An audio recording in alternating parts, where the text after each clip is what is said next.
وہ جو ہے صحیح کر سکتا تھا، یعنی جو اگر 12 بجے سو گیا تو اس کو چاہیے کہ 12 بجے سے پہلے صحیح کر لے،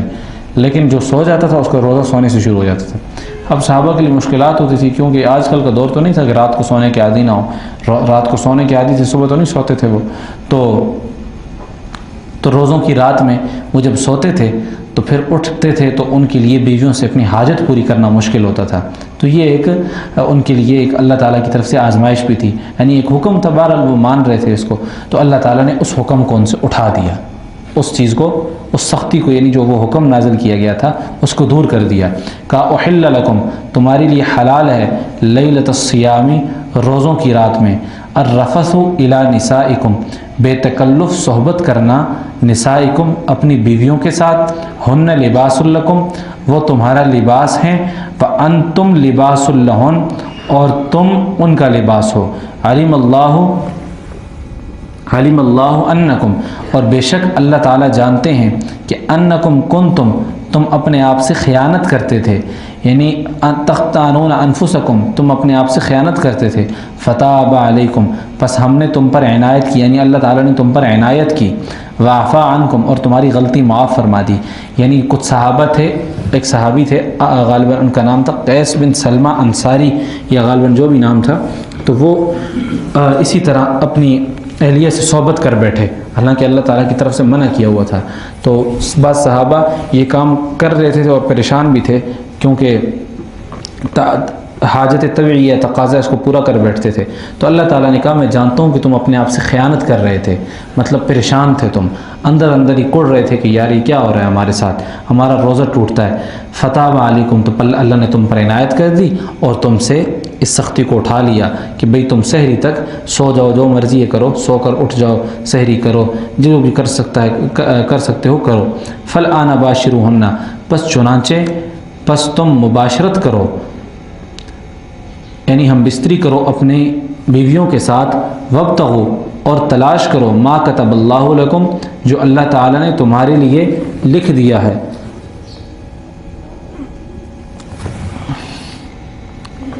اس سے یہ بات معلوم ہوتی ہے وابتغوا ما کتب اللہ لکم، کہ آدمی کو ازدواجی تعلق قائم کرتے ہوئے جو نیت کرنی چاہیے وہ نیک بچے کی کرنی چاہیے، یعنی اولاد جو ہے وہ اللہ تعالیٰ نے مقدر میں لکھ دی ہے، جتنی اولاد ہونی ہے وہ اللہ کو معلوم ہے، اللہ تعالیٰ نے مقدر میں وہ ساری اولاد لکھ دی ہے۔ اس لیے اولاد انسان ازدواجی تعلق قائم کرتے ہوئے کوئی اور نیت نہ کرے، صرف یہ نیت کرے اللہ تعالیٰ نے جو اس کے لیے لکھی ہے کہ ایک نیک اولاد کی نیت کرے کہ اللہ تعالیٰ مجھ سے نیک اولاد فراہم کرے۔ وَكُلُوا وَاشْرَبُوا، اور کھاؤ پیو، یعنی سحری بھی کر سکتے ہو، یعنی جہاں تک ہم بستری کر سکتے ہو اسی طرح تم کھا بھی سکتے ہو۔ حَتَّى يَتَبَيَّنَ لَكُمُ الْخَيْطُ الْأَبْيَضُ مِنَ الْخَيْطِ الْأَسْوَدِ مِنَ الْفَجْرِ، یہاں تک کہ تمہارے اوپر نمایاں ہو جائے، تمہارے لیے نمایاں ہو جائے، واضح ہو جائے، خیط الابیض، سفید دھاگا، من الخیط الاسود، سیاہ دھاگے سے، من الفجر، صبح سے، یعنی صبح کے وقت، صبح کی سفید دھاری سے سیاہ دھاری ممتاز ہو کر واضح ہو جائے۔ صبح کی سفید دھاری، یعنی جب ہم دیکھیں، جب ہم روزہ بند کرتے ہیں تو کبھی اگر آپ آسمان کی طرف دیکھیں تو رات کا جو کالا اندھیرا ہوتا ہے نا وہ ختم تھوڑا تھوڑا اور ہوتا ہے، اور ایک سفیدی سی آ جاتی ہے، ایک ہلکی سی اندھیرا اگرچہ غالب ہوتا ہے لیکن ایک سفیدی سی ہوتی ہے ماحول میں، ایک آسمان میں اگر دیکھیں تو ایک سفیدی سی ہوتی ہے۔ تو اللہ تعالیٰ کہہ رہے ہیں کہ یہ جو سفید دھاری ہے یہ جب صاف نظر آنے لگ جائے، سفید دھاری جب نظر آنے لگ جائے، ہم جب دیکھیں ایک سفیدی ماحول قائم ہو جائے، تو جب سفید ماحول قائم ہو جائے، سیاہ دھاری سے ممتاز ہو کر واضح ہو جائے، تو اس وقت تم روزہ بند کر لو، اس وقت تم روزہ بند کر لو۔ اللہ تعالیٰ نے دھاگے کے ساتھ مثال دی ہے کہ سفید دھاگا سیاہ دھاگے سے آ جائے۔ ثم اتموا الصیام الی اللیل، پھر تم پورا کرو روزوں کو رات کے آنے تک۔ ولا تباشروہن، اب روزے میں کون کون سے کام نہیں کرنے کے، اور اعتکاف میں کون کون سے کام نہیں کرنے کے۔ ولا تباشروہن، اور بدن نہ ملاؤ بیویوں کے ساتھ، وانتم عاکفون، اور اس حال میں کہ تم اعتکاف کرنے والے ہو مسجدوں میں، یعنی اعتکاف کی حالت میں بیویوں کے ساتھ بدن ملانا جائز نہیں ہے۔ تلک حدود اللہ، یہ اللہ کے ضابطے ہیں۔ فلا تقربوها، پس تم اس کی خلاف ورزی کے قریب مت جانا، اس کی خلاف ورزی کے قریب مت جانا۔ کذالک یبین اللہ، اسی طرح اللہ تعالیٰ واضح کرتے ہیں آیات ہی اپنے احکامات کو لوگوں کے لیے، للناس لوگوں کے لیے، لعلہم یتقون تاکہ وہ تقوی اختیار کریں۔ اللہ تعالیٰ نے نا کسی بات میں شرم نہیں کی، یعنی اس لیے دین سیکھنے میں، ایمان سیکھنے میں، احکامات سیکھنے میں شرم نہیں کرنی چاہیے۔ ایک بات اللہ نے کھول کھول کر بیان کی، اللہ نے حجت کوئی نہیں چھوڑی کہ کل قیامت والے دن بندہ یہ نہ کہے یا اللہ مجھے بات صحیح طرح پہنچی نہیں تھی۔ اللہ تعالیٰ نے ہر بات بیان کر دی ہے، صرف سمجھنے والا، کوئی سیکھنے والا، کوئی سننے والا بنے۔ ولا تأکلوا اموالکم، اور نہ کھاؤ تم آپس میں ایک دوسرے کا مال، بالباطل نہ حق، ولا تأکلوا اموالکم بینکم، اور نہ کھاؤ تم آپس میں ایک دوسرے کا مال بالباطل نہ حق طریقے سے، وتدلو یعنی کسی کا مال نہ حق طریقے سے آدمی نہ لے، یعنی زیادتی نہ کرے کسی پر، وتدلو بہا الی الحکام، اور مزید تفصیل کر دی، اور نہ پہنچاؤ، وتدلو اس کا ولا کا عطف، یعنی وتدلو کا تعلق ولا پچھلے کے ساتھ ہے، ولا تدلو یعنی ولا تدلو بہا وتدلو بہا الی الحکام، یعنی نہ لے جاؤ مقدمہ، نہ لے جاؤ اس کو لے کر حکام کے پاس، یعنی مقدمہ حاکموں کے پاس اس غرض سے نہ لے جاؤ، یعنی ناحق طریقے سے مال جو ہے، یعنی ایک آدمی ہے اس کو پتہ ہے کہ میں ناحق ہوں، لیکن وہ خام خواہ جھوٹا کیس بنا کر کسی کے پاس جاتا ہے، وہ حاکم کے پاس، جج کے پاس، اور وہ اس سے پیسے ہتھیانے کی کوشش کرتا ہے اور اس پر جھوٹا مقدمہ کرتا ہے، تو اس کی اللہ تعالیٰ ممانعت بیان کر رہے ہیں کہ ایسا نہ کرو، لتأکلوا فریقا من اموال الناس، تاکہ تم کسی لوگوں کے مال کا کوئی حصہ ہڑپ کر لو، بالاثم ناجائز طور پر، وانتم تعلمون اور تم جانتے ہو، یعنی ناجائز طور پر کسی پر مقدمہ کر کے، کسی پر کیس کر کے اس کے ساتھ زیادتی کرنا، اس کا مال ہڑپ کرنا، اللہ تعالیٰ فرماتے ہیں جان بوجھ کر یہ کام کرنا انتہائی بڑا گناہ ہے، یعنی جب تمہیں پتہ بھی ہے کہ یہ مال میرا نہیں ہے لیکن تم ہڑپ کر رہے ہو تو یہ بہت بڑا گناہ ہے، اور اس کی ممانعت بیان ہوئی ہے۔ آگے سے اگلا رکوع شروع ہو رہا ہے، اور یہ اشہر حرم اور چاند کے حوالے سے چند باتیں ہیں۔ یسألونک عن الاہلہ، لوگ آپ سے نئے مہینوں کے چاند کے بارے میں پوچھتے ہیں، لوگ آپ سے، یعنی جو چاند کا جو مسئلہ ہے، چاند نظر آ گیا یہ کیا ہے، اس وقت بھی لوگ سوال کرتے تھے کہ بھئی یہ چاند کیوں ہے، یہ کیا مقصد ہے۔ یہ تو اب ہمارے لیے ستمبر اکتوبر نومبر آئے ہیں نا، یہ آج کل ان کا عام ہے، اب بھی عرب میں اور ایک وہ اسلامی تاریخ کا سلسلہ ہے وہ اسی کے مطابق چلتے ہیں۔ یسألونک عن الاہلہ، لوگ آپ سے نئے مہینوں کے چاند کے بارے میں پوچھتے ہیں، قل ہی مواقیت للناس، کہہ دیجئے ہی مواقیت للناس، یہ پیمانہ اوقات ہیں، یعنی متعین لوگوں کے لیے مواقیت، یہ حج کے لیے اور لوگوں کے مختلف معاملات کے لیے پیمانہ اوقات ہیں، یعنی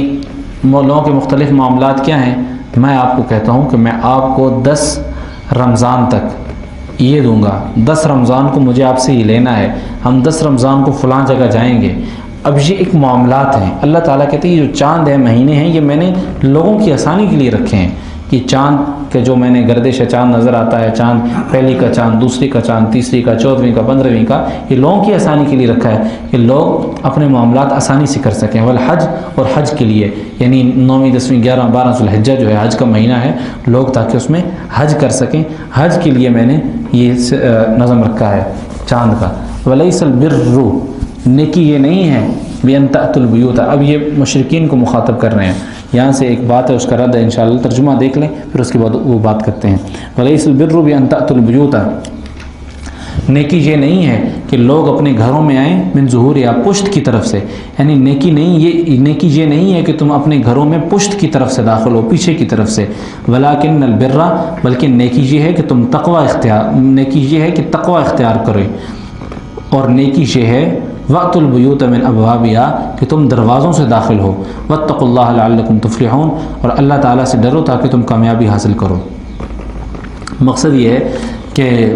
یہ جو مشرکین مکہ تھے، ان کی عجیب عجیب رواج تھے، عجیب عجیب رسمیں تھیں۔ ایک رسم جاہلیت یہ بھی تھی کہ یہ احرام جب باندھ لیتے تھے، یعنی شوال کا مہینہ شروع جو ہوتا ہے، اشہر حج شروع ہو جاتے ہیں، تو احرام باندھ کر ان کو گھر میں اگر کوئی کام پڑ جاتا، کیونکہ مکہ میں رہتے تھے اور پاس ہی حج تھا، تو یہ احرام باندھ کر اگر گھر میں کوئی کام ہوتا تو ان کا یہ عقیدہ تھا کہ بھئی احرام باندھ کر دروازے سے نہیں داخل ہونا، تو یہ گھر میں پیچھے سے سوراخ کر کے داخل ہوتے تھے، گھر میں داخل ہوتے ہیں اور پیچھے سے سوراخ کر کے، بھئی گھر میں داخل ہو تو دروازے سے داخل ہو، لیکن کہہ رہے تھے بھئی دروازے سے داخل نہیں ہونا، ہم نے گھر میں پیچھے سے داخل ہونا، تو نقب لگا کے گھر میں داخل ہوتے یا پیچھے سے دیوار پھلانگ کے داخل ہوتے، بھئی گھر میں داخل دروازے سے نہ ہو۔ تو اللہ تعالیٰ فرماتے ہیں نیکی یہ نہیں ہے کہ تم احرام باندھ کر پیچھے سے داخل ہو، نقب لگا کر داخل ہو، بلکہ نیکی ہے کہ انسان تقوی اختیار کرے، ممنوعات سے بچے۔ اگر گھر جانے کی ضرورت پڑ گئی ہے، حالت احرام میں کوئی کام ہے تو چلے جاؤ گھر، کوئی مسئلہ نہیں ہے۔ وقت البیوت من ابوابها، در حقیقت نیکی یہ ہے کہ دروازے سے داخل ہو، نیکی یہ ہے کہ من ابوابها دروازے سے داخل ہو۔ واتقوا اللہ لعلکم تفلحون، اور اللہ سے ڈرو لعلکم تفلحون تاکہ تم کامیابی حاصل کرو۔ وقاتلوا فی سبیل اللہ الذین، اب جہاد، یہ صلح حدیبیہ کے بعد جو اگلی بات چل رہی ہے اس کا، وقاتلوا فی سبیل اللہ کا معنی یہ ہے کہ صلح حدیبیہ کے بعد جب اگلے عمرے میں صحابہ کو اس بات کا ڈر تھا کہ ہم جب جائیں گے، صلح حدیبیہ ہوا تھا تو اس میں یہ معاہدہ طے پایا تھا، بہرحال اس کی تفصیل پھر کسی جگہ آ جائے گی۔ صلح حدیبیہ ایک مسلمانوں کا ایک مشہور معاہدہ تھا، آپ علیہ السلام نے کیا تھا کفار مکہ کے ساتھ۔ تو صلح حدیبیہ کے بعد یہ طے پایا تھا کہ بھئی ابھی تو آپ عمرہ نہ کریں، اگلے سال عمرہ کریں۔ تو صحابہ کرام جب اگلے سال عمرے پر جا رہے تھے تو ان کو اس بات کا ڈر تھا کہ بھئی ہم اللہ کے گھر میں کیسے جہاد کر سکتے ہیں، اگر وہ ہم سے لڑیں گے تو ہم ان سے کیسے لڑیں گے، تو ہم کیونکہ اللہ کے گھر میں لڑ تو نہیں سکتے، جیسے ہم نے پہلے بھی اس کا تذکرہ کیا ہے۔ تو اس کا اللہ تعالیٰ جواب دیتے ہیں وقاتلوا فی سبیل اللہ الذین یقاتلونکم ولا تعتدوا، اور جنگ کرو تم اللہ کے راستے میں ان لوگوں سے جو تم سے جنگ کرتے ہیں، یعنی اگر وہ تم سے حملہ آور ہوں تو تم دفاع رکھتے ہو، تم دفاع کے طور پر ان کو جواب دے سکتے ہو حرم کے اندر ہی۔ اگر وہ تم سے حرم کے اندر جنگ کریں تو تم دفاع کے طور پر ان سے جنگ کر سکتے ہو۔ ولا تعتدوا، اور زیادتی نہ کرو۔ وقاتلوا فی سبیل اللہ، اور جنگ کرو ان لوگوں سے جنگ کرو اللہ کے راستے میں ان لوگوں سے جو تم سے جنگ کرتے ہیں۔ ولا تعتدوا، اور زیادتی نہ کرو، یعنی حد سے نہ بڑھ جاؤ، یعنی اگر وہ جتنا حملہ کر رہے ہیں اتنا ہی تم بھی کرو، اگر وہ رک گئے ہیں تو تم بھی رک جاؤ۔ ان اللہ لا یحب المعتدین، یقین جانو اللہ تعالیٰ حد سے تجاوز کرنے والوں کو پسند نہیں کرتے، زیادتی کرنے والوں کو پسند نہیں کرتے۔ وقتلوہم، اور تم ان کو قتل کرو، حیث ثقفتموہم، جہاں کہیں تم ان کو پاؤ، یعنی مشرکین، اب یہ حکم ہے مشرکین کے حوالے سے، وقتلوہم حیث ثقفتموہم، مشرکین کو قتل کرو جہاں کہیں تم پاؤ، واخرجوہم من حیث اخرجوکم، اور ان کو نکال باہر کرو، واخرجوہم، ان کو نکال باہر کرو، من حیث اخرجوکم، جہاں سے تمہیں نکالا تھا، یعنی اللہ تعالیٰ فرما رہے ہیں کہ مسلمانوں انہوں نے تمہیں مکہ سے نکالا تھا، اب تم ایک تو جہاں پاؤ ان کو قتل بھی کر دو اور ان کو بھی مکہ سے نکال دو۔ اور اسی طرح وہ فتح مکہ کے موقع پر جو لوگ اسلام نہیں لائے تو آپ علیہ السلام نے چند مخصوص نام لیے تھے کہ ان کو جہاں کہیں پاؤ قتل کر دو۔ تو ایک آدمی تھا ابن خطل، پتہ نہیں کیا نام تھا اس کا، وہ جا کے بیت اللہ کے خلاف کے ساتھ چمٹ کیا کہ شاید مجھے یہاں چھوڑ دیں، میں بیت اللہ کے خلاف کے ساتھ لپٹ کے ہوں۔ اس نے بڑی زیادتیاں کی تھیں مسلمانوں پر، تو آپ علیہ السلام نے کہا نہیں اس کو وہیں قتل کر دو۔ حضرت علی پھر گئے، حضرت علی رضی اللہ عنہ نے وہیں اس کو بیت اللہ کے پاس قتل کر دیا، کیونکہ اتنا تنگ کیا تھا، اب بیت اللہ کے ساتھ چمٹ کے اپنی جان بچا رہے ہیں، ان کو قتل کرنا جائز ہے۔ یعنی اس دن کے لیے حرم کی مباحت، اللہ آپ حدیث میں یہ آتا ہے کہ اس دن حرم کے جو ہے اس کی جو مباح کر دیا گیا تھا، حلال کر دیا گیا تھا، اس دن قتال جائز تھا۔ اس کے بعد سے لے کر قیامت تک حرم میں، بیت اللہ شریف میں اور اس کے حدود میں،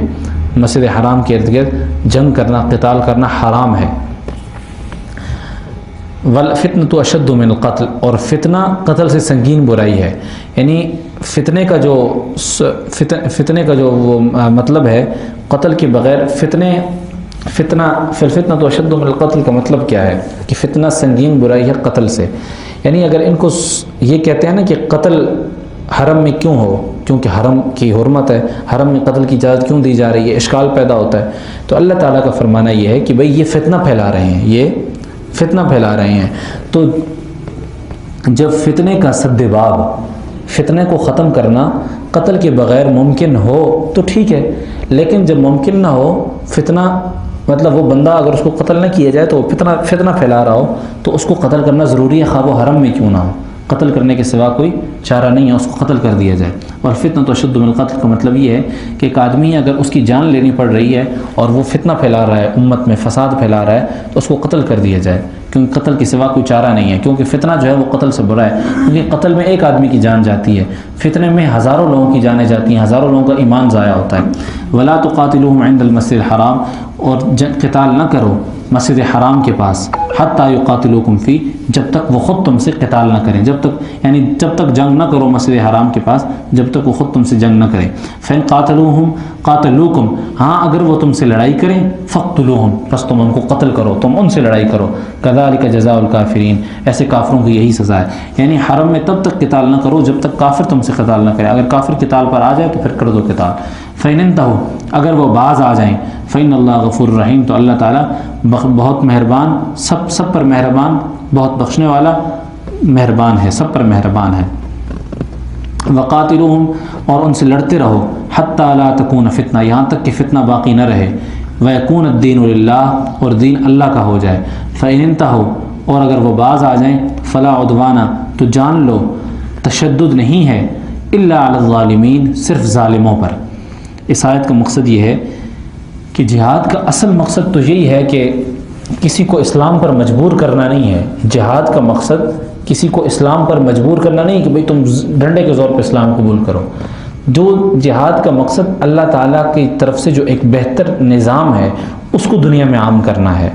اور اگر کوئی آدمی اسلام نہیں لا رہا، کافر ہے، تو مسلمانوں کے ملک میں رہ سکتا ہے، اس کو جزیہ دینا پڑے گا، ٹیکس دینا پڑے گا۔ آج کل پاکستان میں جو حالت ہے کہ مسلمان اور کافر برابر کا ٹیکس دے رہے ہیں، بلکہ کافروں پر زیادہ نرمی ہے، حالانکہ اسلامی ملک میں کافروں کو رہنے کے لیے اگر آپ اسلام نہیں لاتے تو بھائی ٹیکس ادا کریں، اپنے رہنے کا ٹیکس ادا کریں، جزیہ ادا کریں۔ لیکن یہاں پر کہا گیا کہ بھئی اتنا لڑتے رہو کہ یہ فتنہ ہی ختم ہو جائے، کفر ہی ختم ہو جائے۔ اس کی وجہ یہ ہے، اور کہا گیا کہ وَيَكُونَ الدِّينُ لِلَّهِ، دین اللہ ہی کا ہو جائے، یعنی اللہ ہی کا حکم نافذ ہو جائے۔ اس کا مقصد یہ ہے کہ جو جزیرہ عرب ہے وہ آپ علیہ السلام کی بعثت جزیرہ عرب میں ہوئی ہے، اور جزیرہ عرب کے لوگوں نے براہ راست آپ علیہ السلام کے معجزات کو دیکھا ہے، براہ راست آپ علیہ السلام کے معجزات کو دیکھا ہے۔ تو عرب میں یہ لازم ہے کہ کوئی کافر نہ رہے، عرب میں یہ لازم ہے کہ کوئی کافر نہ رہے، یعنی عرب کے لوگوں پر یہ لازم ہے، عرب میں لازم ہے۔ آپ علیہ السلام کو کہا گیا کہ یا تو آپ اس طرح آپ علیہ السلام نے کہا بھی اخرج الیہود من جزیرۃ العرب، کفار کو، یہود کو نکال دو جزیرہ عرب سے۔ آپ علیہ السلام کے دور میں بہت سارے کافر جو تھے وہ یا تو مر گئے تھے یا مسلمان ہو گئے تھے یا پھر ان کو نکال دیا گیا تھا، لیکن خیبر میں کچھ یہودی بچ گئے تھے، پھر حضرت عمر رضی اللہ عنہ نے اپنے دور میں ان کو بھی نکال دیا، یعنی عرب سے بالکل کفار کا خاتمہ کر دیا گیا، یعنی عرب میں کوئی کافر نہیں بچا۔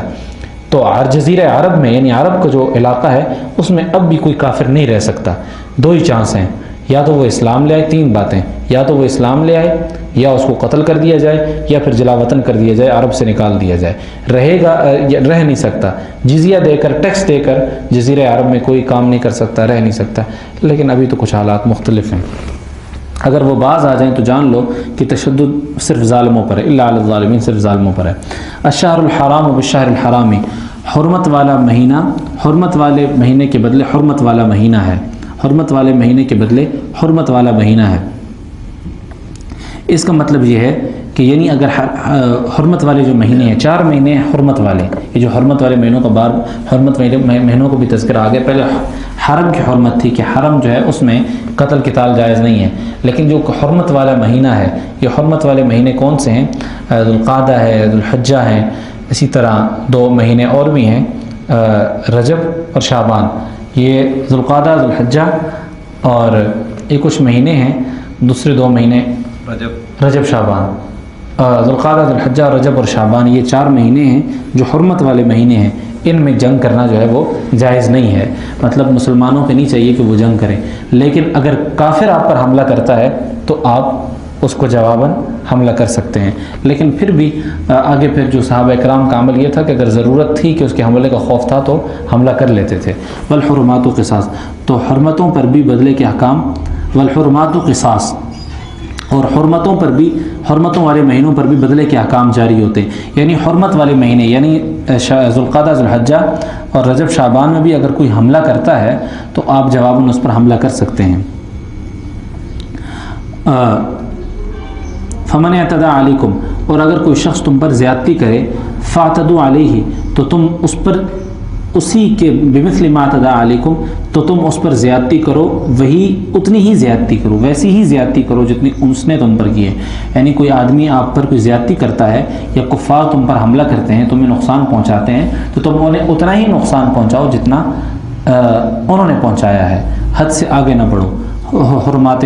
اشہر حرم میں۔ واتقوا اللہ واعلموا، اللہ تعالیٰ سے ڈرتے رہو اور جان لو ان اللہ مع المتقین، کہ اللہ تعالیٰ انہی کا ساتھی ہے جو خوف رکھتے ہیں۔ وانفقوا فی سبیل اللہ، اب یہاں سے بلکہ مالی پہلے تو تھا نا کہ جان کو خرچ کرو، جو لڑو اپنی جان پیش کرو، اب یہ ہے کہ جہاد میں اپنا مال بھی خرچ کرو۔ وانفقوا فی سبیل اللہ، خرچ کرو اللہ کے راستے میں مال اپنا۔ ولا تلقوا بایدیکم الی التہلکہ، اور نہ ڈالو تم اپنے ہاتھوں خود کو ہلاکت میں، اور ولا تلقوا، نہ ڈالو تم بایدیکم اپنے ہاتھوں الی التہلکہ، خود کو ہلاکت میں۔ یعنی اگر تم بخل سے کام لوگے، جہاد میں پیسہ خرچ نہیں کرو گے، تو تم اپنے آپ کو خود کو ہلاکت میں ڈالو گے، دشمن اس سے مضبوط ہوگا۔ وَأَحْسِنُوا، اور نیکی کرو تم، ان اللہ يحب المحسنین، اللہ تعالیٰ پسند کرتے ہیں نیکی کرنے والوں کو۔ وَأَتِمُّوا الْحَجَّ وَالْعُمْرَةَ لِلَّهِ، اور اب یہاں سے حج کی باتیں بیان ہو رہی ہیں، حج اور عمرہ احکامات ہیں سارے۔ پہلے روزہ تھا، وصیت، قصاص، قتل کے بعد قصاص جو ہے، پھر حج، پھر جنگ، اب یہاں سے حج کی مکمل تفصیل، حج میں کیا کیا کرنا ہے اس کی مکمل تفصیل پورے ایک صفحے پر۔ وَأَتِمُّوا الْحَجَّ، اور پورا ادا کرو حج اور عمرہ اللہ کے لیے۔ فَإِنْ أُحْصِرْتُمْ، اگر تمہیں روک دیا جائے، فَمَسْتَيْسَرَ مِنَ الْهَدْيِ، تو جو قربانی میسر ہو وہ اللہ کے حضور پیش کرو۔ تم حج اور عمرہ اللہ کے لیے کرو، اگر تمہیں روک دیا جائے تو جو قربانی میسر ہو وہ اللہ کے حضور پیش کرو۔ یعنی ایک آدمی حج اور عمرہ کی نیت سے احرام باندھتا ہے، حج یا عمرہ کی نیت سے احرام باندھتا ہے، حج کی نیت سے، اور اس کو روک دیا جاتا ہے، وہ مکہ مکرمہ حج کے دنوں میں پہنچ نہیں پاتا۔ یعنی ایک آدمی کی اگر جہاز کی فلائٹ تھی 8 ذی الحجہ کی، 7 ذی الحجہ کی، وہ جا رہا تھا حرم، اس کی فلائٹ رک گئی، وہ جا نہ سکا اور حج کے دن گزر گئے، تو گویا اس سے حج رہ گیا، لیکن اس نے حج کی نیت کر لی تھی، احرام باندھ لیا تھا۔ اب اس صورت میں کیا ہے؟ تو قرآن کہتا ہے فَإِنْ أُحْصِرْتُمْ، اگر روک دیا جائے تو فَمَسْتَيْسَرَ مِنَ الْهَدْيِ، ایک تو قضا بھی ضروری ہے، یعنی اگلے سال دوبارہ حج کرے گا، قضا کرے گا۔ دوسرا یہ ہے کہ اس وقت جو قربانی ہو میسر ہو وہ اللہ کے حضور پیش کرے، جو قربانی ہے وہ اللہ کے حضور بطور دم کی پیش کرے۔ احناف کے نزدیک حرمین میں، یعنی حرم میں، بیت اللہ شریف میں، حرم کی حدود میں قربانی کرنا واجب ہے۔ تو وہاں بھی آج کل اگر کوئی وہاں گیا ہو، کوئی رک جائے، تو وہاں اگر کوئی قربانی کر دے تو اس کا وہ ادا ہو جائے گا۔ احناف کے نزدیک بہرحال وہاں واجب ہے، لیکن اس میں اختلاف ہے، لیکن ہمارا مسلک یہی ہے کہ حرمین میں، حرم بیت اللہ شریف میں قربانی کی جائے۔ ولا تحلقوا رؤوسکم، اور تم اپنے سر کو نہ منڈاؤ، حتی یبلغ الہدی محلہ، یہاں تک کہ قربانی اپنی جگہ کو نہ پہنچ جائے۔ یہ احناف کی دلیل ہے کہ بھئی جب احرام کی حالت میں ہیں، احرام کی حالت میں، اب جب ایئرپورٹ پر پہنچے، فلائٹ رک گئی اور دن گزر گیا، تو اب ہم احرام کب کھولیں گے؟ سر کب منڈوائیں گے؟ سر منڈوانا پڑے گا، یعنی ایک قسم کا حج والا حلیہ ہم اپنائیں گے، کیونکہ ہم روک دیے گئے ہیں، سر ہم منڈوائیں گے۔ لیکن تب جب قربانی اپنے محل کو پہنچ جائے، یعنی جو اپنے محل کو جب پہنچ جائے گی، وہاں پر جب ذبح ہو جائے گی، اس کے بعد جو ہے ہم احرام کھولیں گے، اگر روک دیے گئے۔ اللہ نہ کرے کہ کسی پر ایسی حالت آئے۔ فمن کان منکم مریضا، بس اگر تم میں سے کوئی مریض ہے، بیمار ہے، او بھی عدم من رأسی، یا اس کے سر میں تکلیف ہے، یعنی سر نہیں منڈوا سکتا، سر میں بیمار ہے، سر منڈوانے سے تکلیف ہے، سر میں تکلیف ہے، ففدیۃ، تو وہ 6 مسکینوں کو کھانا کھلائے، ففدیۃ من صیام، تو اس کا فدیہ ہے روزوں سے، او صدقۃ، یا صدقہ ہے، یا نسک یا قربانی ہے، یعنی یا تو 3 روزے رکھے، یا پھر صدقۃ الفطر کے برابر 6 مسکینوں کو کچھ کھانا دے، صدقہ یعنی 1 کلو گندم آج کل بنتی ہے 1.5 کلو، یہ 6 مسکینوں کو دے دے، او نسک، یہ 1 بکری قربانی کر دے۔ فَإِذَا أَمِنْتُمْ، بس پھر جب وہ امن حاصل کر لے، فَمَنْ تَمَتْ فَإِذَا أَمِنْتُمْ، پھر وہ امن حاصل، پھر اس کے بعد تم امن حاصل کر لو، یعنی پھر تم آزاد ہو۔ روزے رکھنے کے بعد، یا مطلب اگر روک دیے گئے اس کی صورت کے احکامات بیان ہو رہے ہیں، پھر روزے رکھ دیے، یا کوئی صدقہ فطر کے برابر 6 مسکینوں کو کھلا دیے، دم ادا کر دیے، تو اب تم احرام امن حاصل ہے، تم اتار سکتے ہو۔ فمن تمتع بالعمرۃ، اب یہ آگے تمتع بالعمرہ، اس کا مطلب یہ ہے کہ حج کی 3 قسمیں ہیں، حج افراد، حج قران، حج تمتع۔ حج افراد کہتے ہیں کہ یہاں سے آدمی احرام باندھے اور صرف حج کی نیت کرے، صرف حج کی نیت کرے، عمرے کی نیت نہ کرے، اور وہ صرف حج کرے، صرف حج کرے۔ مطلب یہ نہیں کہ بیت اللہ جا کر عمرہ کرے ہی نہ، بعد میں کر سکتا ہے، لیکن حج کے دنوں میں، یعنی یہاں سے اگر دیکھیں 9، 10، 11، 12 یہ حج کے ایام ہیں، ایک آدمی یہاں سے 3 ذو الحجہ کو جاتا ہے، یعنی اس کے پاس 5 دن پڑے ہوئے حج کو، تو وہ یہاں سے احرام باندھتا ہے اور وہ نیت کرتا ہے کہ میں پہلے عمرہ کروں گا پھر حج کروں گا، پہلے عمرہ کروں گا پھر حج کروں گا۔ یہ ہے تمتع اور قران۔ تمتع میں یہ ہے کہ یہ نیت کرے میں تمتع کی، کہ میں یہاں سے جاؤں گا، عمرہ کروں گا، احرام کھول دوں گا، مجھ پر ممنوعات احرام ختم ہو جائیں گی، یعنی جو احرام میں ممنوع کردہ چیزیں ہیں، ناخن کاٹنا اور سر کو ڈھانپنا وغیرہ، جتنی تیل لگانا، خوشبو لگانا، بیوی کے ساتھ صحبت کرنا، جتنی بھی چیزیں ممانعت ہیں یہ ختم ہو جائیں گی، کیونکہ اس نے احرام کھول دیا عمرہ کرنے کے بعد۔ اور پھر اس کے بعد جب حج کے دن آئے، 9 ذی الحجہ، 8 ذی الحجہ، 8 ذی الحجہ کو احرام باندھ لے اور حج کر لے 4 دن۔ لیکن ایک دوسری قسم ہے قران۔ 3 ذی الحجہ کو آدمی یا کسی بھی تاریخ کو آدمی جاتا ہے، کہتا ہے کہ میں عمرہ کروں گا مگر احرام باندھ ہی رکھوں گا، احرام باندھ رکھوں گا، حج تک احرام نہیں کھولتا، یعنی ایک ہی احرام سے حج بھی کروں گا اور عمرہ بھی کروں گا اور حج بھی کروں گا، کھولوں گا درمیان میں نہیں، اس کو کہتے ہیں قران۔ تو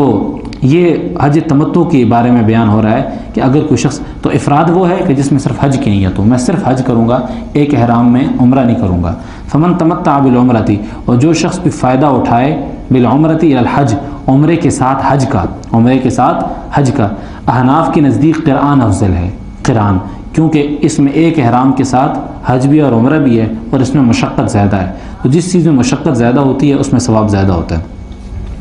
تو فمستیسر من الحج، اور فمن تمتع، جو فائدہ اٹھائے عمرے کے ساتھ حج کا، تو وہ جو میسر ہو قربانی اللہ کے حضور پیش کرے۔ فمستیسر من الحج، جو قربانی ہو اللہ کے حضور میسر ہو وہ اللہ کے حضور پیش کرے۔ فمن لم یجد، ہاں اگر کوئی اس کی استطاعت نہ پائے، یعنی اس کی استطاعت، یعنی تمتع اور قران تو کر لے، تمتع اور قران تو کر لے، یعنی ایک احرام کے ساتھ حج اور عمرہ تو کر لے، لیکن قربانی کی طاقت نہیں رکھتا، اب وہ کیا کرے؟ وہ روزے رکھے، 3 ایام، 3 دن۔ کتنے دن روزے رکھے؟ 3 دن۔ فی الحج، حج میں، و7، اور 7 اذا رجعتم، جب گھر کو لوٹ جائے، تلک عشرۃ کاملہ، اس طرح یہ کل 10 روزے ہوں گے۔ یعنی تمتع اور قران جو کرے، تمتع اور قران کی میں نے تفصیل بیان کر دی ہے کہ جس میں عمرہ اور حج دونوں اکٹھے ہوتے ہیں۔ تمتع وہ ہے کہ عمرہ کرنے کے بعد احرام کھول دے، پھر حج میں دوبارہ ہوٹل سے باندھ لے۔ قران یہ ہے کہ یہیں سے احرام باندھ کے جائے اور اسی سے عمرہ بھی کرے، اسی سے حج بھی کرے۔ تو روزے رکھے 3 روزے، اور پھر 3 روزے رکھے 9 تک، یعنی 9 ذی الحجہ تک اس کے 3 روزے پورے ہونے چاہیے۔ اور یہ جو فی الحج کا مطلب ہے کہ 3 ایام فی الحج، یعنی تمتع اور قران جو آدمی کر رہا ہے، یعنی ایک احرام کے ساتھ عمرہ بھی کر رہا ہے اور حج بھی کر رہا ہے، یہ اگر اس کے پاس قربانی نہیں ہے، یعنی قربانی ذبح کرنے کے لیے نہیں ہے وہاں پر، تو یہ ایسے کرے، پیسے نہیں ہیں، ہوتے ہیں لوگ ایسے بعض اوقات، تو یہ 9 ذی الحجہ سے پہلے 3 روزے رکھ لے، یعنی 6، 7، 8 کو 3 روزے رکھ لے، یا اس سے پہلے بھی رکھ دے، 3، 4، 5 رکھ دے، تو بہرحال حج ذی الحجہ میں 3 روزے رکھ لے، حج سے 9 ذی الحجہ سے پہلے 9 تک پورے کر لے، اور پھر 7 جو ہیں 13 ذی الحجہ کے بعد جب گھر کو لوٹ آئے تو بعد میں 7 روزے بعد میں رکھے، 7 روزے بعد میں رکھے۔ تلک عشرۃ کاملہ، اس طرح کل 10 روزے ہوں گے، 10 روزے رکھنے ہیں۔ ذالک لمن لم یکن اہلہ حاضر المسجد الحرام، یہ جو تمتع اور قران ہے، ذالک، یہ تمتع اور قران ان لوگوں کے لیے ہے، لمن لم یکن اہلہ حاضر المسجد الحرام، جن کے گھر والے لم یکن اہلہ حاضر المسجد الحرام، مسجد حرام کے پاس نہ رہتے ہوں، یعنی جو مکہ کے شہری ہیں وہ تمتع اور قران نہیں کر سکتے۔ جو مکہ کے شہری ہیں وہ یہ نہیں کر سکتے کہ مکہ میں کوئی آدمی رہتا ہے وہ وہیں سے احرام باندھے، عمرہ بھی کرے اور پھر حج بھی کر دے اسی احرام سے، نہیں، یہ جو پیکیج ہے یہ حاصل ہے صرف باہر والے لوگوں کو، جو پاکستان سے، ہندوستان سے، یا مکہ کے علاوہ مدینہ سے جاتا ہے کوئی، اسی طرح باقی شہروں سے کوئی جاتا ہے تو اس کو تمتع اور قران کی سہولت حاصل ہے۔ یہ افراد کے ساتھ تمتع اور قران کی سہولت حاصل ہے، لیکن جو مکہ کے باسی ہیں، مکہ کے رہنے والے ہیں، احناف کے نزدیک حدود میقات میں جو رہنے والے ہیں، میقات کے اندر، لیکن ثلاثہ کا مذہب مکہ مکرمہ کا بھی ہے کہ جو مکہ مکرمہ کے ارد گرد ہیں، مسجد حرام کے ارد گرد ہیں، وہ جو ہیں وہ تمتع اور قران نہیں کر سکتے، بلکہ وہ صرف افراد کر سکتے ہیں۔ واتقوا اللہ واعلموا، ڈرتے رہو اللہ سے اور جان رکھو ان اللہ شدید العقاب، کہ اللہ تعالیٰ کا عذاب سخت ہے۔ الحج اشہر معلومات، حج کی تفصیل ہی چل رہی ہے۔ حج کے چند متعین مہینے ہیں، شوال کو ہے، شوال یعنی رمضان کے بعد، چھوٹی عید کے بعد آپ یہاں سے احرام حج کا باندھ کر حرمین کی طرف روانہ ہو سکتے ہیں، یعنی شوال، ذی القعدہ، ذی الحجہ، یہ 3 مہینے ہیں کہ یہ حج کے مہینے ہیں، یعنی 2.5 مہینے بنتے ہیں تقریباً، تو یہ 2.5 مہینوں میں حج کی نیت کی جا سکتی ہے۔ الحج اشہر معلومات، حج کے متعین مہینے ہیں۔ فمن فرض فیہن الحج، جو ان مہینوں میں اپنے اوپر حج کو لازم کر لے، یعنی احرام باندھ کر اپنے اوپر حج کو لازم کر لے، فلا رفث، پس وہ کوئی فحش بات نہ کرے، ولا فسوق، اور کوئی گناہ کی بات نہ کرے، ولا جدال فی الحج، اور کوئی جھگڑا نہ کرے حج میں۔ یہاں سے حج پہ جاتے ہیں تو بہت کوشش کرنی چاہیے، اللہ سب کو حج کی توفیق دیں گے،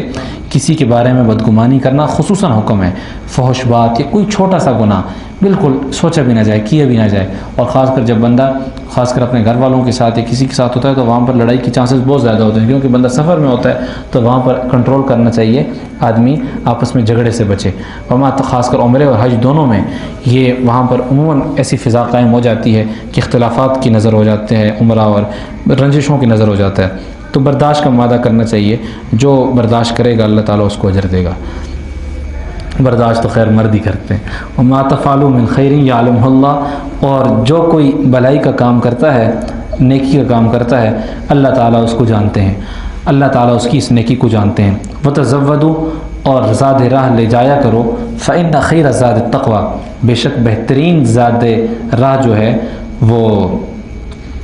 یہاں پر تقوی کا معنی کریں گے دوسرے کے سامنے ہاتھ پھیلانے سے محفوظ رہنا، بہترین زاد راہ دوسرے کے سامنے ہاتھ پھیلانے سے محفوظ رہنا ہے، کیونکہ بعض لوگ تھے وہ کہتے تھے توکل ہے جی، یمن سے آتے تھے کچھ لوگ حج کرنے کے لیے، وہ کہتے تھے ہم اللہ پر توکل کر کے جا رہے ہیں، لوگ ہمیں کھلائیں گے، اللہ ہمیں کھلائے گا، پھر جب راستے میں بھوک لگتی تھی لوگوں سے مانگتے تھے۔ تو اس لیے حج عمرہ پہ جانے سے پہلے صرف ٹکٹ ویزا نہیں ہوتا، وہاں کے جو اخراجات ہیں تقوی کا تقاضا ہے، عین تقوی ہے کہ آدمی اپنا سارا انتظام برابر کر کے جائے، کھانے پینے کا خرچہ، کیونکہ اللہ تعالیٰ کہتے ہیں کہ تقوی یہ ہے کہ آدمی دوسروں کے سامنے ہاتھ نہ پھیلائے، یہ تقوی نہیں ہے۔ توکل کا مطلب یہ نہیں ہے کہ توکل کا یہ مطلب ہے کہ خنجر تیز رکھ اپنا، پھر اس خنجر کی تیزی کو مقدر کے حوالے کر کہ آدمی اسباب کے طور پر تو خوب مضبوط ہو، لیکن اور پھر اس کے بعد اللہ پر بھروسہ کرے کہ میں نے اسباب تو مکمل اپنا لیے ہیں، اب اللہ تعالیٰ میری مدد اور نصرت فرمائیں گے۔ تو بہترین جو زاد راہ ہے وہ دوسروں کے سامنے ہاتھ پھیلانے سے محفوظ رہنا تقوی ہے دوسروں کے سامنے۔ تو اس لیے حج اور عمرہ میں جانے سے پہلے آدمی کو وہاں پر اخراجات کا نظم یہیں سے دیکھ لینا چاہیے،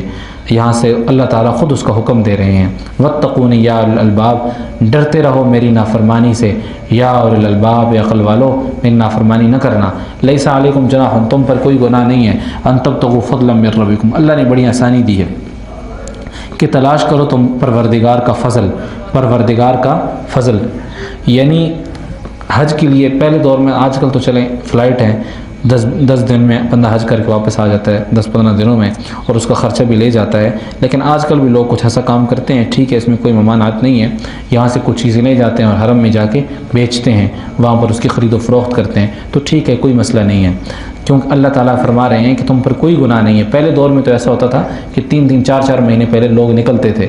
راستے میں اگر کوئی پیوند کاری کرتا ہے، کوئی ہنر جانتا ہے تو وہ بیچ کر خرید و فروخت کرتا، یا حرم پہنچ کر اپنی اشیاء بیچتا، یعنی علاقے کی کوئی سوغات ہے، علاقے کی کوئی اچھی چیز ہے، تو وہاں پر مکہ مکرمہ میں مختلف لوگ آتے تھے، ہر ملک سے آتے تھے، تو ان کو بیچنا، خرید و فروخت کرنا، روزی کمانا حج کے دوران جائز ہے۔ فَإِذَا أَفَضْتُم مِّنْ عَرَفَاتٍ، لیکن اس بات کا دھیان رکھنا چاہیے کہ حج کے بشرطے کہ حج کے ارکان متاثر نہ ہو، یہ نہ ہو کہ آپ نے خرید و فروخت میں لگ جائے، حج رہے ایک جگہ پہ۔ فَإِذَا أَفَضْتُم مِّنْ عَرَفَاتٍ،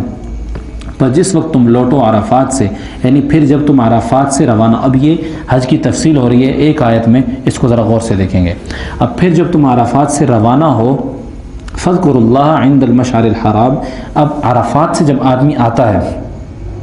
وقوف عرفہ جو لازمی رکن ہے جس کے بغیر حج نہیں ہوتا، فذکر اللہ عند المشعر الحرام، تو تم اللہ تعالیٰ کا ذکر کرو اس گھاٹی کے پاس، عند المشعر الحرام جو عزت والی، یعنی مزدلفہ کے مشعر حرام کے پاس ذکر کرو. مزدلفہ میں ایک رات گزارنا احناف کے نزدیک واجب ہے. عرفات سے آ کر مزدلفہ میں رات گزاری جاتی ہے اور اگلے دن طلوع آفتاب یعنی سورج کے طلوع ہونے سے پہلے وہاں سے اٹھا جاتا ہے، وہاں سے نکلا جاتا ہے. تو یہ اللہ تعالیٰ یہ مشعر حرام، مسجد مشعر حرام میں سال میں ایک ہی دفعہ کھلتی ہے، یہ مینا کے پاس ہے، اور یہ جو حج کا پورا منظر ہوتا ہے، اللہ تعالیٰ ہم سب کو حج کی توفیق عنایت فرمائے. مشعر حرام، مسجد نمرہ اور یہ جتنے بھی مقامات ہیں، ضمناً سب کا تذکرہ یہاں پر ہو رہا ہے. اللہ تعالیٰ ہم سب میں نماز پڑھنے کی توفیق عنایت فرمائے. اور یہ سال میں ایک ہی دفعہ کھلتی ہیں اور حج کے موقع پہ کھلتی ہیں بس، اور انہی دنوں میں نماز ہوتی ہے. بلکہ ایک مسجد نمرہ یا مشعر حرام میں صرف ایک ہی دن نماز ہوتی ہے اور غالباً ایک ہی نماز ہوتی ہے. تو بہرحال وذکروا کما ہداکم، اور یاد کرو اللہ تعالیٰ کو اس طرح کما ہداکم جس طرح تمہاری رہنمائی کی. اس کی طرف اشارہ ہے کہ جو مزدلفہ والی رات ہے نا، اس میں دعائیں قبول ہوتی ہیں. آج کل حج کے لوگوں کی تصویریں بھی آتی ہیں تو وہ ایک پہاڑی پر کھڑے دعا مانگ رہے ہوتے ہیں، تو وہ مزدلفہ کی پہاڑی ہوتی ہے. تو مزدلفہ کی پہاڑی میں اللہ کو یاد کرنا، اور یہ ایسا موقع ہوتا ہے دعا کی قبولیت کا، اللہ تعالیٰ دعا قبول کرتے ہیں. وَإِن كُنتُم مِّن قَبْلِهِ لَمِنَ الضَّالِّينَ، بے شک تم اس سے پہلے، اگرچہ تم تھے اس سے پہلے نواقف، یعنی یہ جو جتنی باتیں ہیں جاہلیت میں اپنے اپنے نظام تھے تو تم اس سے ناواقف تھے. ثم افیضوا من حیث افاض الناس، اب پھر تم اسی مزدلفہ سے روانہ ہو، یعنی یہاں سے اسی جگہ سے تم روانہ ہو، من حیث افاض الناس، جہاں سے عام لوگ روانہ ہوتے ہیں، جہاں سے عام لوگ روانہ ہوتے ہیں. واستغفر اللہ، اللہ تعالیٰ کے بخشش طلب کرو، بے شک اللہ تعالیٰ بخشنے والے ہیں، بہت مہربان ہیں. یہ ایسے ہے کہ قریش جو تھے یہ میدان عرفات نہیں جاتے تھے، کیونکہ اگر آپ بھی آج بھی حرم میں جائیں تو مزدلفہ پہلے آتا ہے، میدان عرفات بعد میں آتا ہے. تو قریش جو تھے اور کچھ قبائل تھے جن کو حمص کہا جاتا تھا، یہ کہتے تھے کہ بھئی ہم بڑے لوگ ہیں، ہمارے لیے عرفات جانا ضروری نہیں ہے، ہم مزدلفہ ہی عرفات ہے، سب کچھ ہمارا مزدلفہ ہی ہے. تو اللہ تعالیٰ نے یہ رسم ختم کر دی کہ بھئی عرفات کے بجائے جو مزدلفہ ہے یہاں پر یہ رسم ختم کر دی کہ عام لوگوں کے ساتھ تم عرفات میں وقوف بھی کرو گے اور پھر انہی کے ساتھ مزدلفہ ہوگے. یعنی جیسے میں نے کہا نا کہ وقوف عرفہ کے بعد مزدلفہ آنا پڑتا ہے، تو یہ جو قریش کے قبائل تھے حمص، یہ نہیں جاتے تھے عرفات کی طرف، یہ مزدلفہ میں ہی رہتے تھے. تو اللہ نے کہا بھئی تم بھی عرفات جاؤ اور پھر عرفات سے واپسی پر مزدلفہ تم لوگوں کے ساتھ آؤ، تم کوئی خاص نہیں ہو، تم بھی عام لوگوں کی طرح ہو. اللہ تعالیٰ نے یہ عام رسم ختم کر دی. فَإِذَا قَضَيْتُم مَّنَاسِكَكُمْ، جب تم حج کے کام پورے کر چکو، یعنی اب حج ختم ہو گیا، فرائض ختم ہو گئے، پھر آگے مینا کا قیام ہے، وہ سنت ہے. فَإِذَا قَضَيْتُم مَّنَاسِكَكُمْ، جب تم حج کے کام پورے کر چکو، مناسککم پورے کر چکو، فذکروا اللہ، تو اللہ کو یاد کرو، کذکرکم آباءکم، یاد کرنے کے جیسے تم اپنے آبا کو یاد کرتے ہو. ذکر کرو گنتی کے، فذکر اللہ کا ذکرکم، تو اللہ تعالیٰ کو ایسے یاد کرو جیسے تم اپنے آبا کو یاد کرتے ہو. او اشد ذکرہ، یا اس سے بھی زیادہ یاد کرو، اس سے بھی اچھا، اس سے بھی زیادہ یاد کرو. جاہلیت میں ایک رسم تھی کہ حج سے فارغ ہو کر جب مینا میں یہ لوگ آتے تھے تو ایک دن پورا اپنے بڑوں کی تعریفیں کرتے تھے کہ ہمارے بڑوں نے یہ کیا، ہمارے بڑوں نے یہ کیا، ہمارے بڑوں نے یہ کیا. تو اللہ نے کہا کہ ویسے تم مینا میں اپنے آبا کو یاد کرتے ہو، اسی طرح تم مجھے یاد کرو، بلکہ اس سے زیادہ یاد کرو. اس طرف اشارہ ہے. فَمِنَ النَّاسِ مَن يَقُولُ رَبَّنَا آتِنَا فِي الدُّنْيَا، اور وہ یہ جو مشرکین تھے کیونکہ آخرت پر یقین نہیں رکھتے تھے تو اللہ نے اس کا تذکرہ کیا. فَمِنَ النَّاسِ، لوگوں میں سے بعض وہ ہیں جو کہتے ہیں اے رب ہمیں دنیا میں بھلائی عطا کر، وَمَا لَهُ فِي الْآخِرَةِ مِنْ خَلَاقٍ، اور آخرت میں وَمَا لَهُ، اور ان کے لیے آخرت میں کوئی حصہ نہیں ہے. یہ آخرت پر یقین ہی نہیں رکھتے تو ان کا آخرت میں کوئی حصہ نہیں ہے. لیکن مسلمانوں کو اللہ نے کہا بھئی اس موقع پر مینا کے موقع پر تم یہ دعا کرو. چلو آگے تذکرہ آ رہا ہے اس کا رمی جمرات کا. وَمِنْهُم مَن يَقُولُ، اور مسلمانوں کو کہا کہ تم یہ دعا کرو کہ من یقول ربنا آتنا، ان میں سے بعض وہ ہیں، یعنی مسلمانوں کو چاہیے کہ وہ یہ دعا کریں ان میں سے بعض وہ ہیں جو یہ کہتے ہیں ربنا آتنا فی الدنیا حسنہ، ہمیں دنیا میں بھی بھلائی عطا کر، اور فی الآخرت حسنہ، اور آخرت میں بھی بھلائی عطا کر، وقنا عذاب النار، اور آخرت کے جہنم کی آگ سے بچا، جہنم کے عذاب سے بچا، آگ کے عذاب سے بچا۔ یعنی مسلمانوں کو دنیا بھی مانگنی چاہیے اللہ سے، اور آخرت بھی مانگنی چاہیے، اچھا رزق، اچھی روزی، اچھا گھر، اچھا مکان، اچھا لباس، اچھی خوراک، یہ مانگنی چاہیے اللہ تعالیٰ کو، اچھی زندگی مانگنی چاہیے کہ اللہ تعالیٰ اچھا نظم دے۔ اولئک لہم نصیب مما کسبوا، اور یہی وہ لوگ ہیں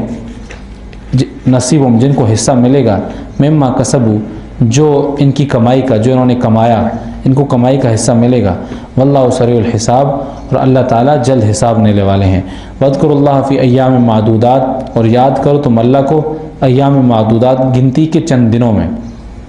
یہاں پر ایام معدودات سے مراد منا ہے، جیسے منا کا پیچھے تذکرہ آیا تھا، منا میں 3 دن گزارنا سنت ہے، منا میں 3 دن گزارنا سنت ہے۔ رمی جمرات ہوتے ہیں، جو مکمل کر لے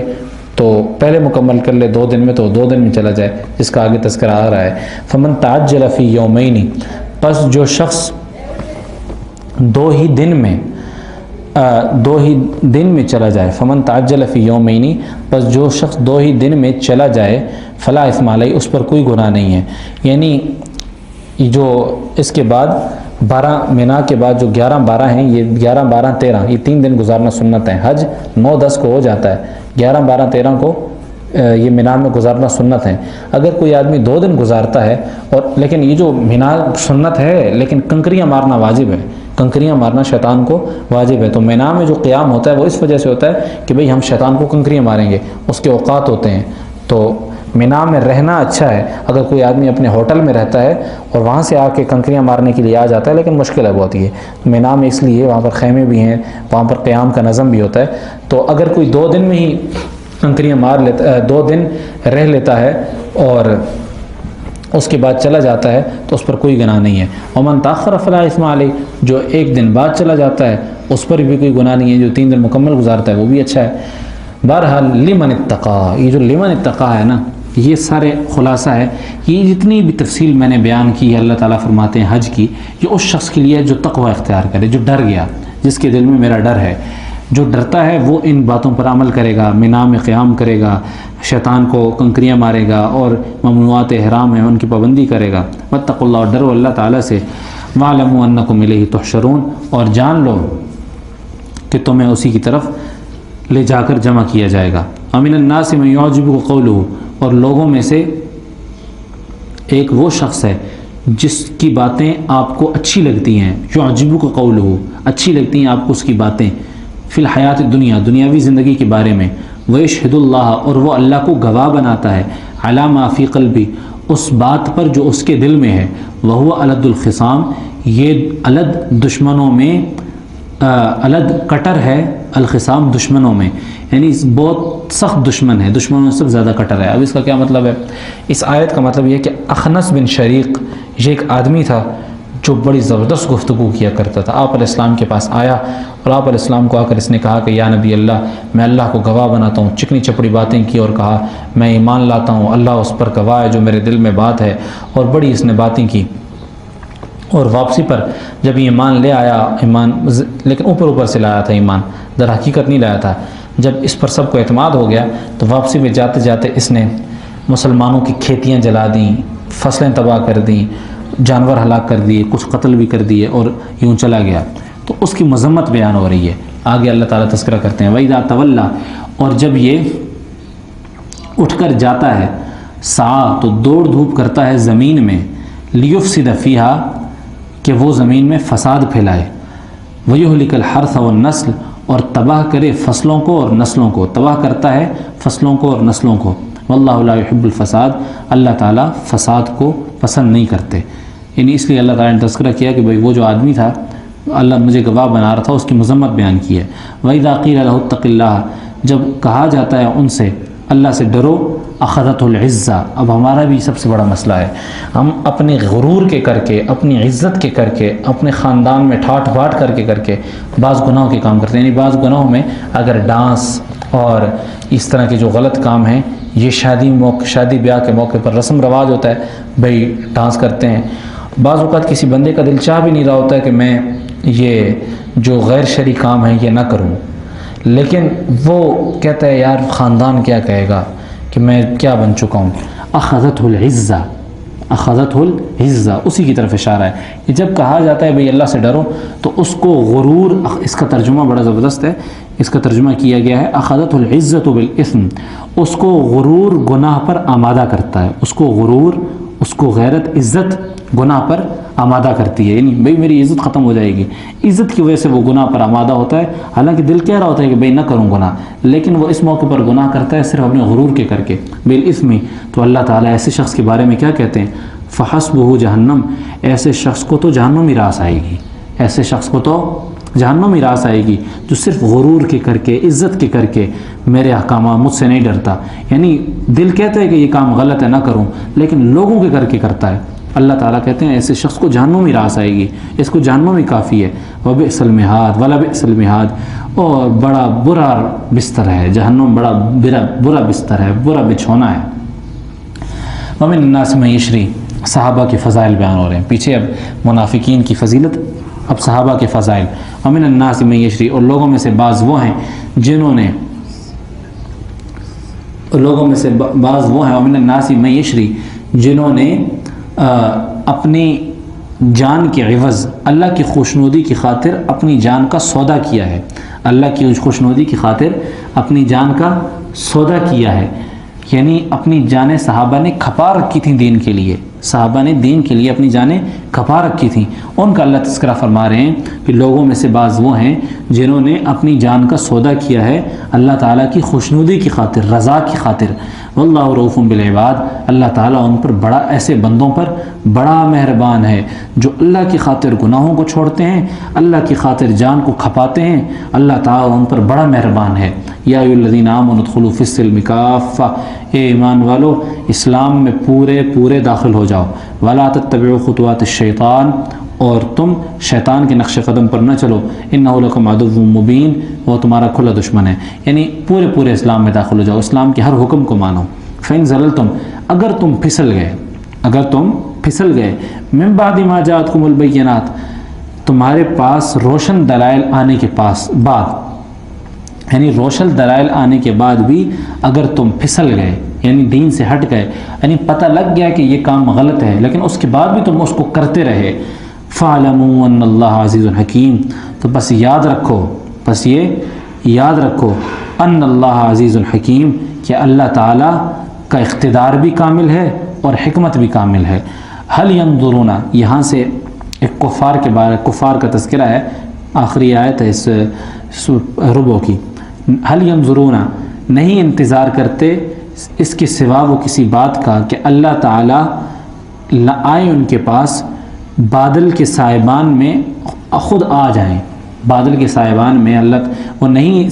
انتظار کرتے سوائے اس بات کا کہ اللہ تعالیٰ بادل کے سائبان میں خود ان کے سامنے آ جائیں. یعنی کفار کا تذکرہ ہو رہا ہے کہ جو کفار تھے وہ یہ کہتے تھے کہ اللہ تعالیٰ ہمارے سامنے آ کر ہمیں کہیں کہ مسلمان ہو جاؤ، اللہ تعالیٰ ہمارے سامنے آئیں بادلوں میں اور اللہ کہیں کہ مسلمان ہو جاؤ، تب ہم مسلمان ہوں گے. تو اللہ تعالیٰ فرماتے ہیں کہ وہ اس بات کا انتظار کر رہے ہیں کہ اللہ تعالیٰ ان کے سامنے بادلوں میں موجود ہوں، والملائکۃ، اور فرشتے بھی ان کے ساتھ ہوں، وقضی الامر، اور چکا دیا جائے معاملہ. یعنی بھئی یہ ایمان لے آؤ، اللہ تعالیٰ آ کر، اللہ تعالیٰ اگر پکڑ کر کسی کو مسلمان، اگر تعالیٰ کسی کو آ کر خود کہیں تو کون ہے کافر ہونے والا؟ کوئی کافر نہیں بنے گا. جب اللہ تعالیٰ خود پکڑ کر معاملات حل کر دیں تو پھر کون کافر ہوگا؟ کوئی کافر نہیں ہوگا. اصل آزمائش میں جو اصل قیمت ہے، یعنی جو آزمانا ہے، جس چیز کے لیے ہم دنیا میں بھیجا گیا ہے، وہ ایمان بالغیب ہے، کہ بن دیکھے اللہ کو ماننا، یہ آزمائش ہے. بھئی اللہ جب خود کہہ دیں گے تو پھر آزمائش ہی نہ رہی، پھر یہ جنت جہنم کس لیے ہوئی؟ اللہ جو جہنم کس لیے ہوئی؟ پھر تو سب جنت میں جائیں گے. آزمائش میں جو اصل قیمت ہے وہ ایمان بالغیب کی ہے، کہ ہم پر اللہ کا پیغام پہنچا، ہم نے آسمان و زمین کو دیکھا، دل میں کہا کہ اس کا کوئی پیدا کرنے والا کوئی ہوگا. تو اصل قیمت جو ہے وہ بن دیکھے ایمان لانے کی ہے، بغیر دیکھے ایمان لانا اس کی اصل قیمت ہے. آزمائش بھی اصل یہی ہے. اللہ جب سامنے آ جائیں گے پھر تو آزمائش نہ رہی. وَإِلَى اللَّهِ تُرْجَعُ الْأُمُورِ، حالانکہ آخرکار سارے معاملات اللہ ہی کی طرف لوٹ کر رہیں گے. آخرکار سارے معاملات اللہ ہی کی طرف لوٹ کر رہیں گے. یعنی اللہ تعالیٰ فرمانا چاہتے ہیں کہ آخرکار جتنے معاملات ہیں وہ سارے اللہ ہی کی طرف لوٹ کر رہیں گے۔ صدق اللہ العظیم۔